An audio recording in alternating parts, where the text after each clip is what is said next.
Sit, good girl.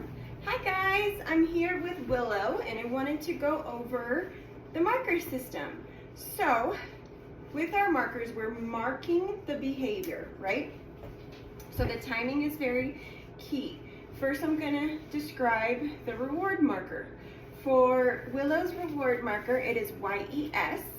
So I'm going to say YES at the exact moment she does what I want. I'm gonna try and bring her so you guys can see her. Willow, come. Yes. So I wanted her to come and touch my fist. She did, I marked that. Willow, sit. Yes. So I yesed as soon as her bottom hit the ground. Now, let's talk about the continuation marker. Now our continuation marker is a marker we use to build a behavior. It is designed for the teaching phase only and to be phased out as the dog knows the behavior more and more. So what I'm going to do here is use her continuation marker to build the duration in her sit. So I'm going to reward it in the beginning, and then I'm going to remind her to continue SITing, and then use my continuation marker, which is good, to build that behavior. Willow, come. Yes. Reward. Very important that you grab your reward after you mark it, not as you mark. So now, I'm gonna try and get her to look at you guys. Willow, come. Sit. Good. And now we're gonna build that behavior. Sit. Sit. Good, sit. I'm gonna add a little duration, counting to 10. Use my duration marker, my continuation marker, good. And now, since she's done so well, I'm going to reward.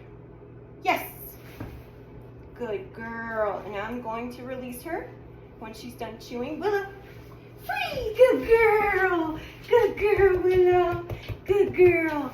The next marker is going to be our misdemeanor marker, and that's what we're going to use for behaviors that maybe aren't so bad, but we don't necessarily want the dog to continue doing them. For example, you kind of saw earlier me use my misdemeanor marker with Willow. I asked her to sit, instead she went into a down, so I said my misdemeanor marker, which is and then she went into the desired behavior because I reminded her sit, and I lured her into that sit. Last is our felony marker, and Willow is such a good girl, I'm not going to need to use that today, and I don't want to confuse her. But the felony marker for most people is no.